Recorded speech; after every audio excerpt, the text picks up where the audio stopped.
Stephen Curry, magre-request ng trade. LeBron effect sa Sixers, nagsimula na. Tara ballers, pag-usapan natin ang lahat ng yan.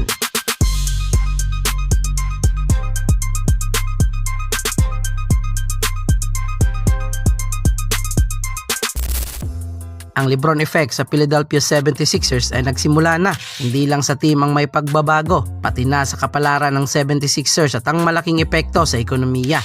Unahin natin ang pag-upgrade ng 76ers sa roster. Hindi pa 100% na kumpirmado, pero ayon kay Shams Charania at ng ibang NBA insiders, nagkasundo na si Kentavious Caldwell-Pope at ang Memphis Grizzlies para sa isang contract buyout. Formal na siyang nai-waive ng Grizzlies at ang kailangan niya na lang lampasan ay ang 48-hour waiver wire. At kung matapos ito ng walang ibang kupunan ng gustong kumuha sa kanyang old contract, malaya na siyang pirmahan ng bagong kontrata sa Sixers at nasa 80% sure na dahil sa viral video ngayon na hype si KCP na mapuntang Sixers at ma-reunite kay Lolo Bron. Bagamat itinuturing ng liga na isa sa nakakatakot na team ang Philadelphia 76ers sa susunod na season, kulang pa rin sila sa lalim ng bench, depensa sa wing position at lehitimong backup center para kay Joel Embiid. Kaya aabangan pa natin ang mga susunod na hakbang at gagawin ng Sixers para sa roster nila. Dito naman tayo sa impact ni Lolo Bron sa ekonomiya ng Philadelphia. Ayon sa pag-aaral ng The Boyd Company, ang pagdating ni Lolo Bron sa Philly ay inaasahang magpapasok ng malaking halaga na $250 million hanggang $430 million sa ekonomiya ng Sixers. Ganito kalaki ang pwedeng kitain ng Philadelphia sa bintahan ng ticket, merchandise, tourism at hotel bookings. Ayon sa opisyal na data mula sa ticketing platform na TickPick, ang $68 ay ang average purchase price o karaniwang presyo ng ticket sa mga laro ng Philadelphia 76ers nung nakaraang season. Ngayon na nasa Sixers na si LeBron, pumalo ito sa 300% at naging $283 ang pinakamurang ticket partida. Para lang yan sa kanilang unang preseason home game. Kadalasan, napakamura o halos ipamigay na ang ticket sa mga preseason games dahil hindi naman seryoso ang laro at madalas nakaupo lang ang mga star players. Pero dahil kay LeBron, kahit practice game lang, naging gold ang halaga. At kahit mahal man, automatic na ubos o na sold out kaagad ang mga preseason tickets. At hindi lang ticket ang naubos mga ballers, pati ang jersey ni Lolo Bron ay sold out kaagad. Ayon sa Yahoo Sports, 2 oras lang ang dumaan matapos inanunsyo ang paglipat ni LeBron James. Naubos na kaagad ang unang batch ng kanyang mga jerseys. Hindi na ito umabot ng ilang araw dahil sa tindi ng excitement ng mga fans sa Philadelphia. Ayon sa official na distributor na Fanatics, nakaredy na sa kanilang system ang design kaya instantly o agad-agad nilang nailabas sa website nila ang number 23 76ers jersey ni LeBron sa parehong minuto ng paglabas ng balita. Ayon din sa CBS News, maging ang physical store sa Center City ng Philadelphia ay nakaranas din ng pagdagsa ng mga tao. Sa loob din ng unang 2 oras ay kinita na nila ang katumbas ng sales para sa isang buong araw dahil sa mga taong dumagsa at bumili ng kahit anong merchandise ni King James. Ngayon nyo sabihin hindi importante si Lolo Bron, sang-ayon ka man o hindi, haters ka man o hindi,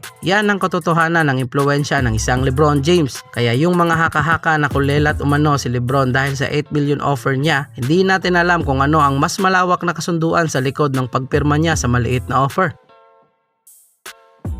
Lipat naman tayo sa mga chismis.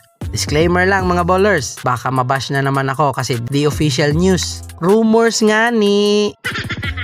Ang mga chismis tungkol sa posibleng trade request ni Stephen Curry ay muling umingay matapos mabigo ang Golden State Warriors na makakuha si LeBron James na ngayon ay pumirma na sa Philadelphia at nalipat ang focus ng team sa planong i-resign si Draymond Green for a 3-year deal with $81 million extension for insurance na tatapusin ni Draymond Green ang kanyang karera sa Golden State. Nasinundan ito ng mga ulat na ang management ay unti-unti nang naghahanda para sa post-Curry era.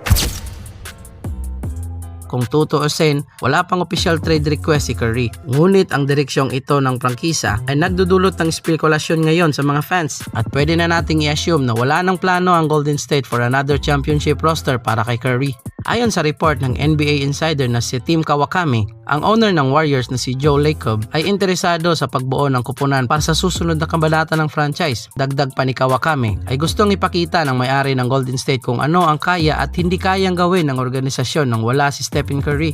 Dahil sa statement na yon, maraming fans at analyst ang nagalit at bumatikos sa Warriors dahil tila sinasayang lang umano ang mga natitirang taon ni Curry sa halip na mag-all out para sa isang kampyonato. Sa ngayon, kasalukuyang papasok si Curry sa kanyang last year ng kanyang kontrata sa 2025-2026 season sa Warriors at eligible na para sa maximum contract extension ngayong paparating na August 29. Inaasahan ng marami na mag-o-offer ang Warriors ng malaking short-term extension para magstay si Stephen Curry sa Golden State. Ayon sa Warriors General Manager na si Mike Dunleavy, kumpiyansa silang magiging Warriors for life ang greatest shooter of all time. Gayunpaman, sinasabi ng mga eksperto na kung hindi pipirma si Stephen Curry ng extension ngayong August, ito ang magiging pinakamalaking sign na hindi siya masaya sa takbo ng kupunan at maaring humantong sa isang trade request. Marami ding fans sa ngayon ang nananawagan na may trade na lang si Curry. Para kasi sa mga fans, kawawa si Steph sa ngayon dahil wala daw masyadong ginagawa ang GM o plano para mabigyan si Curry ng contender roster.